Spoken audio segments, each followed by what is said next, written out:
The story you're about to hear is a compilation of documented true facts about historical characters, events, or locations.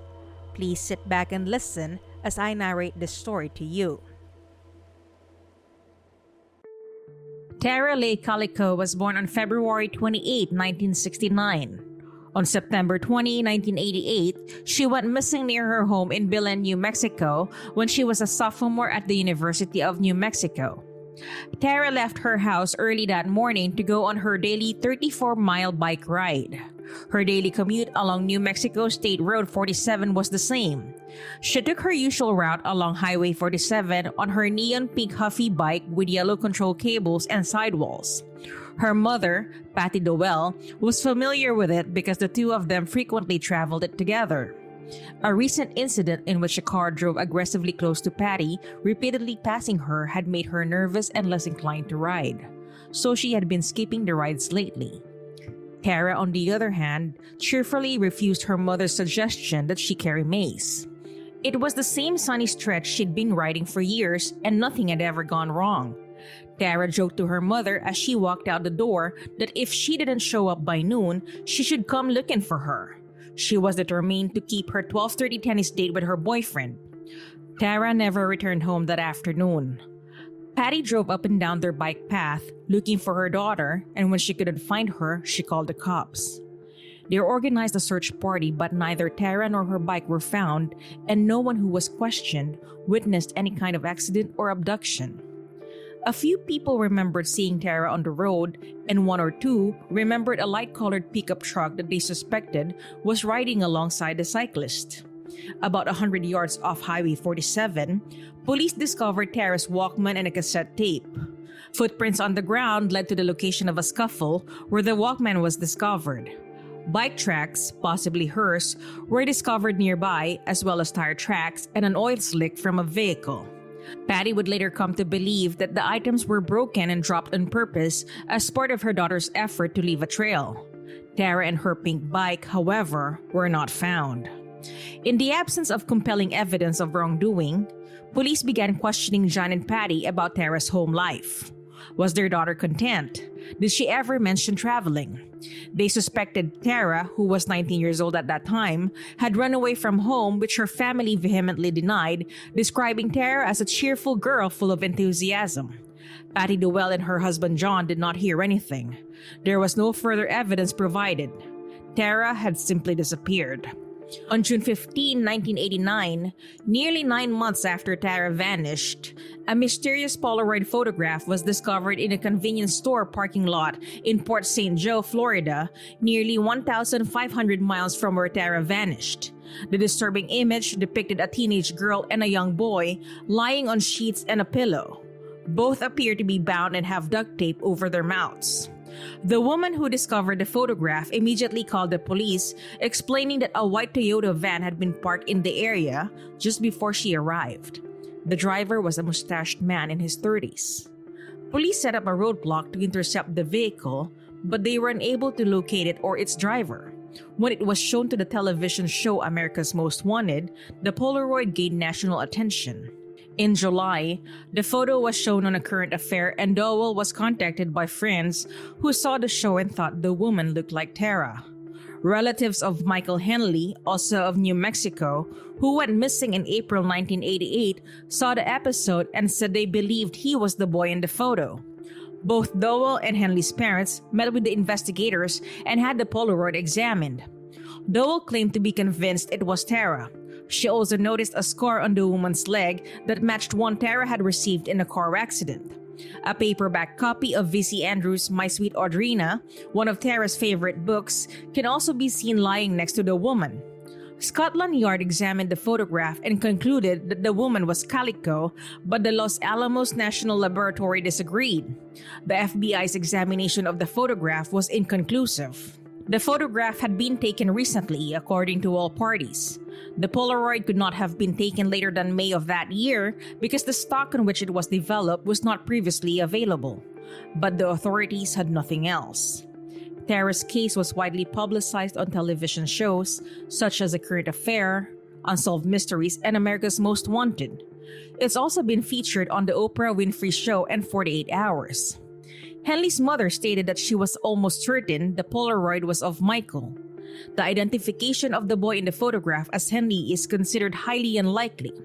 His remains were discovered in the Zuni Mountains in June 1990, about 7 miles from his family's campsite where he had vanished, and 75 miles from where Tara vanished. Police believed Henley wandered off and died because of exposure. Patty and John relocated to Florida in 2003. Tara's biological father died in 2002, and Patty died in 2006. Her stepfather, John, is still alive and hopeful that she will be discovered. Rene Rivera, the sheriff of Valencia County, reported in 2008 that he had received information that 2 teenagers had hit Tara with a truck by accident, panicked, and then killed her. Rivera claims that the boys, who knew Tara from school, drove up behind her in a truck and caused an accident. Tara died later and the perpetrators covered up the crime. Rivera stated that he knew the name of those involved but that he couldn't make a case without a body. He did not make available the evidence that led him to this conclusion. Tara's stepfather, John, stated that if the sheriff was unwilling to arrest anyone, he should not have made these comments and that strong circumstantial evidence should be enough for a conviction. Pictures of a boy were sent to Port St. Joe Police Chief David Barnes in 2009, 20 years after the Polaroid photo was discovered and shared by the media. He received 2 letters from Albuquerque, New York, postmarked June 10 and August 10, 2009. One letter included a photo of a young boy with sandy brown hair printed on copy paper. Someone had inked a black band across the boy's mouth as if it were tape shot like the 1989 photograph. The second letter included an original drawing of the boy. The Star newspaper in Port St. Joe received a 3rd letter on August 12 that was also postmarked in Albuquerque on August 10 and depicted the same image of a boy with a black marker drawn over his mouth. The identity of the boy in the previous photo has not been confirmed. None of the letters had a return address or a note indicating the child's identity, leading officials to believe it had something to do with Tara's disappearance. The letters were sent while a self-proclaimed psychic called about Tara, claiming to have met a runaway in California with whom she worked in a strip joint. This girl was later murdered. The caller stated that she had dreams that the runaway was Tara and that she was buried in California. There were no discoveries because of the searches. The photos were turned over to the FBI for further investigation in the hopes of finding fingerprints or DNA evidence. Over the years, 2 more Polaroid photographs, possibly of Tara, have surfaced. The first, discovered near a construction site in Montecito, California, is a blurry photograph of a girl's face with tape covering her mouth and light blue striped fabric behind her, similar to that on the pillow in the Toyota van photo. It was shot on film, which was not made available until June 1989.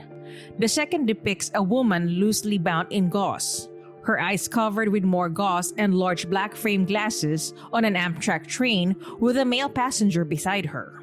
The film used in the production was not available until February 1990.